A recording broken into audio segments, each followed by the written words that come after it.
नाज़रीन आदाब, मैं आपका दोस्त अहमद राहिल पाशा आप तमाम नाज़रीन का प्रोग्राम ख़ास खबर में दिली खैर मकदम करता हूँ। दोस्तों, जैसा कि आप जानते हैं कि कल रात हैदराबाद में 2 बम धमाके हुए, जिसमें तकरीबन 14 लोग जहाँ बहक हो गए, हलाक हो गए और तकरीबन 119 लोग जो है ज़ख्मी हुए, जिसमें से 6 की हालत बहुत ही नाजुक है।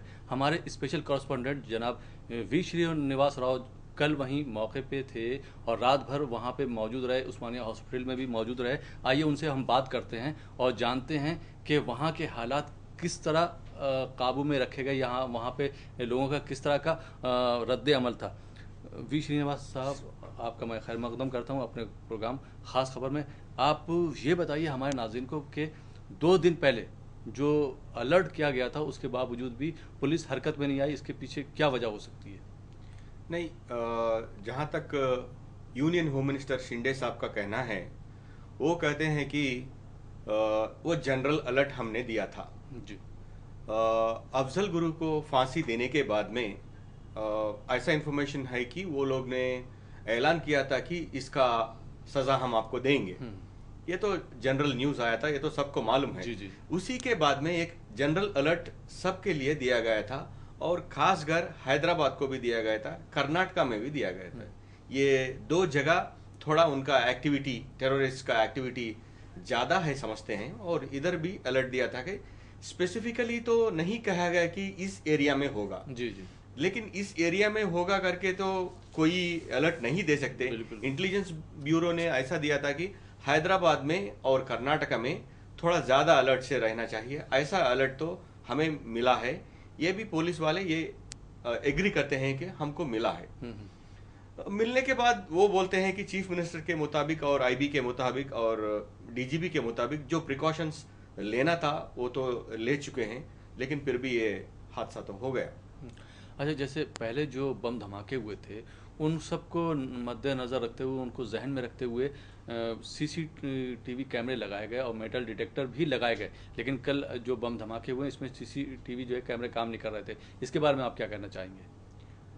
हाँ, इसके पहले साईं बाबा टेम्पल के ब्लास्ट के बाद में बहुत जगह जिधर स्पेशली ज़्यादा से ज़्यादा तादाद में लोग जाते हैं, हाँ। भीड़ रहता है। जी जी। होटल समझो, पार्किंग एरियाज को भी क्लियर कर दिया गया था। अगर ऑक्यूपेशन है तो अच्छा पार्किंग एरिया क्लियर करके मेटल डिटेक्टर्स भी ऑफिसेस के सामने, सुपर बाजार के सामने, फिल्म थिएटर्स के सामने हमने मेटल डिटेक्टर्स लगाया और सीसी कैमरास भी दिए थे। और चंद थिएटरों में जो थिएटर में पब्लिक जा रहे थे, मतलब टिकट खरीदने वाले, उनका फोटो भी इंस्टेंटली देके फोटो के साथ भी टिकट्स भी दिए गए थे, ताकि कुछ हो गया तो फिर बाद में हम देख सकते हैं कि कौन कौन क्या है। जैसा आप सीसी कैमरास का कहते हैं, सीसी कैमरास में रिकॉर्डिंग चलते रहता है, लेकिन रिकॉर्डिंग को कोई मॉनिटर करने वाला नहीं है जी। आपको ये सीसी कैमरा कब काम आता? हादसा हो गए बाद में जी जी। अगर कुछ हुआ, अगर सीसी कैमरा काम कर रहा, उसका रिकॉर्डिंग बरोबर है तो वो चलता। और जो हादसा, ये बम धमाके वगैरह करने वाले, वो इतना तो इंश्योर करते हैं कि उस सीसी कैमरा में उनका रिकॉर्डिंग नहीं होना। कोई चोरी करने वाला भी सीसी कैमरा को उधर पलट देता जी, ताकि उनकी हाँ। और एक एग्जांपल अच्छा मैं देता हूँ, टेम्पल्स में लोग सिक्योरिटी वाले वगैरह लोगों को छोड़ देते रहते हैं, थोड़ा कुछ ले लेते रहते हैं, वो लोग अपना पीठ दिखाते हैं उसको, कैमरा को, तो आपको समझ में नहीं आ रहा इधर क्या हो रहा है, उसका पीठ दिखता आपको, बिल्कुल बिल्कुल, फेस और हाथ नहीं दिखता। अगर ये भी आप एक सोचिए, अगर आप पहले से ही अनाउंस कर चुके हैं कि this office is monitored by CC camera, तो क्यों वो अपना एविडेंस छोड़कर जाएगा? जी जी जी, समझ गए ना? CC cameras, close circuit cameras, ऐसा महसूस रहना चाहिए कि लोगों को इतना भी नहीं मालूम होना कि कुछ कैमरा है और इधर रिकॉर्डिंग चल रहा है, और उसको डेली बेसिस पे मॉनिटर करना चाहिए। मॉनिटर करके और आज के दिन क्या है, क्या हुआ, कैसा हुआ, कुछ तो उसको मॉनिटर। और हमारे जो स्ट्रीट पे कैमरास है, अनटिल एंड अनलेस कुछ ऐसा बड़ा गड़बड़ होता या किडनैप होता तो लोग कुछ उसके बारे में और उसके फुटेज के बारे में कोई देखने वाला नहीं है। और मैं समझता हूँ जिधर जिधर सेंसिटिव एरियाज है, फॉर एग्जांपल अभी दिलसुख नगर एक सेंसिटिव एरिया ऑलरेडी है, टोली चौकी एक एरिया है जिधर हमको लोग ऐसे एक्टिविटीज में रहने वाले मिलते हैं। तो वैसा सेंसिटिव एरियाज में जिधर कैमरास और सीसीएस में कैमरास है, उधर एक मॉनिटरिंग आदमी रहना चाहिए कि जैसा हम चैनल्स को, डिफरेंट चैनल्स को न्यूज के लिए कभी कभी मॉनिटर करते हैं दूसरे कंट्रीज में क्या हो रहा है, देयर इज ए पर्सन, एक मॉनिटर करते रहता है कौन आ रहा है कौन जा रहा है। उसी तरह इस सेंसिटिव एरियाज में स्पेसिफिकल में टेम्पल्स हो, मस्जिद हो, जिधर कुछ ऐसा होने का आशंका है, स्पेशली हमको जिस ऐसा 2 दिन पहले आपको अलर्ट मिला है, तो आप कम से कम इस एरियाज में कैमरास काम कर रहे, नए काम कर रहे, चेक करना चाहते हैं। ये तो एक तरह का गवर्नमेंट के तरफ से, स्पेसिफिकली पुलिस के तरफ से एक लैप्स है, क्योंकि आपको अलर्ट आया था, आप डेफिनेटली एक चेक,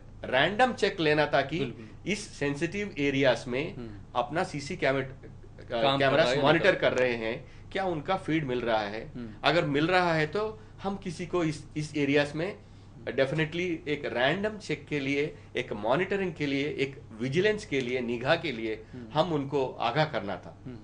समझ गए? सही से। तो अच्छा ये बताइए, जो बम कल फूटे हैं, कल उसमें जो मटेरियल इस्तेमाल हुआ अमोनियम नाइट्रेट और आईईडी कहा जा रहा है, ये आईईडी क्या होता है? हमारे आईईडी का मतलब है इम्प्रोवाइज्ड एक्सप्लोजिव डिवाइस।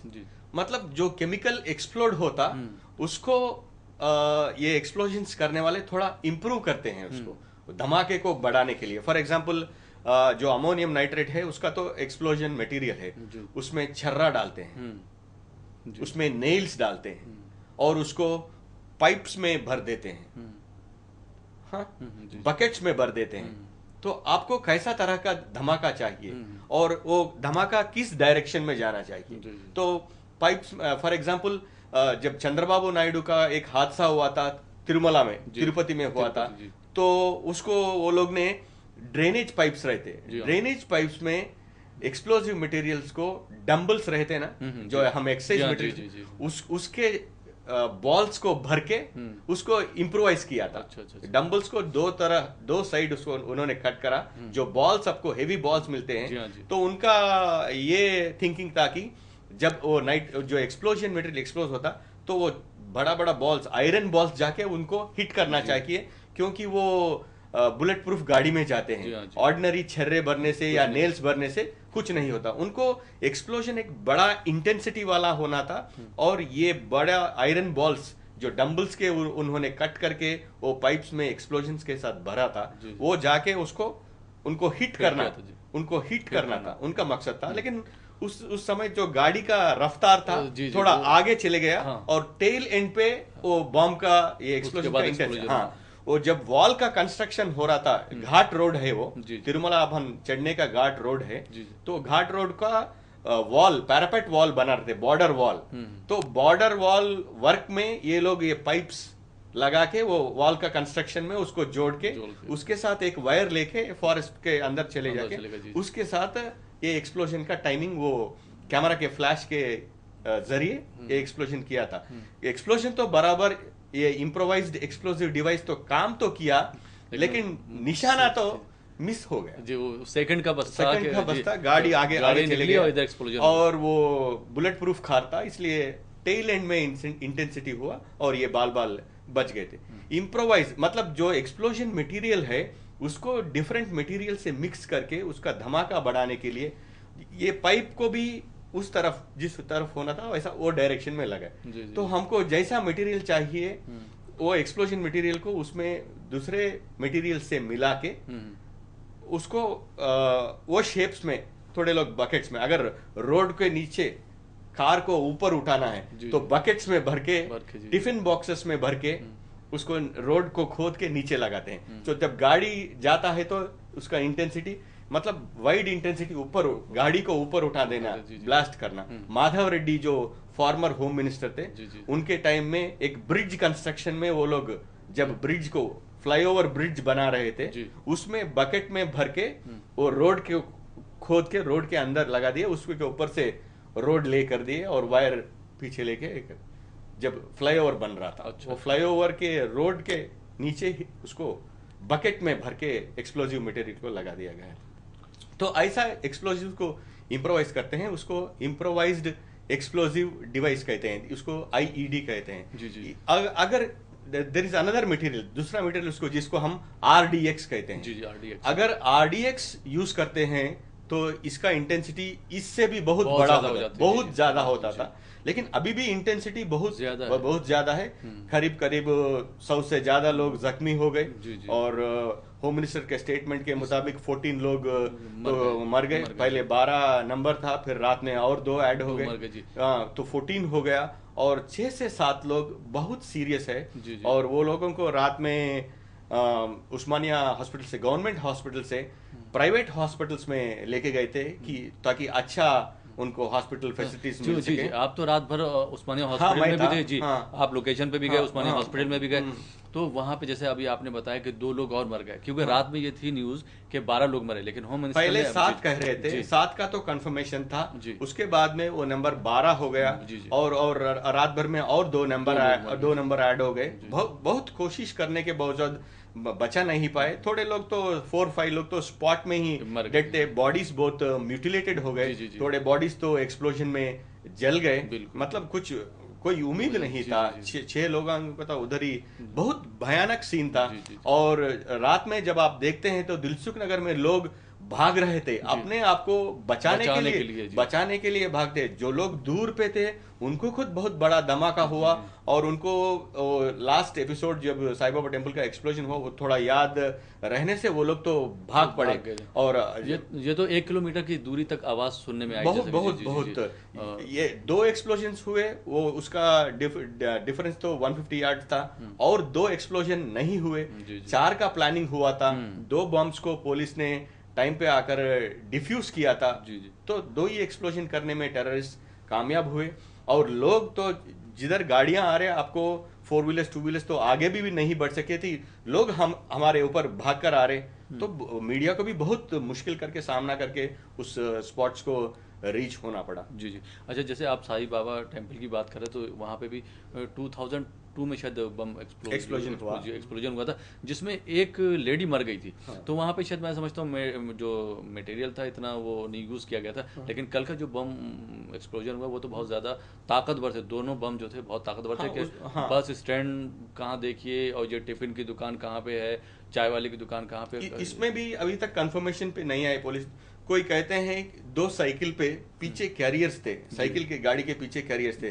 जैसा अपना कटोरी टाइप में डब्बे रख कर लोग समोसा बेचते हैं। जी हाँ जी। समोसा छुड़वा वगैरह बेचते हैं। उस स्टाइल का हो सकता करके एक आशंका है। और 2-3 मोटर बाइक्स पर भी इसका निशाना पा गया। क्या मोटर बाइक्स में था या साइकिल? ज्यादा था लोग बोल रहे साइकिल के पीछे के कैरियर में समोसा बेचने के टाइप में लोग आकर वो साइकिल को पार्क करके गए। और लोग समझे कुछ बेचने वाले कुछ सामान होगा करके पार्किंग में लगाए बोल के, और कोई अंदर टिफिन विफिन करने को गए बोल के ऐसा समझने के स्टाइल में वो लगा दिए। एक साइकिल तो पूरा नामो निशान नहीं है। एक साइकिल का तो थोड़ा दिख रहा है। और ज्यादा तक यही समझते हैं कि वो साइकिल कैरियर्स पे बम था। लेकिन अब जैसे आपने बताया कि वहाँ पे जो साइकिलें इस्तेमाल की गई, अब चूंकि अब सीसीटीवी कैमरे काम नहीं कर रहे हैं तो हमें वहाँ से तो सुराग नहीं मिल सकता। अलबत्ता एनआईए की जो टीम काम कर रही है या जो और लोग काम कर रहे हैं इस इन्वेस्टिगेशन में, वहाँ से कुछ सुराग मिल सकता है। नाज़रीन, ये हमारा जो गुफ्तगू जारी रहेगी, लेकिन मिलते हैं एक छोटे से ब्रेक के बाद।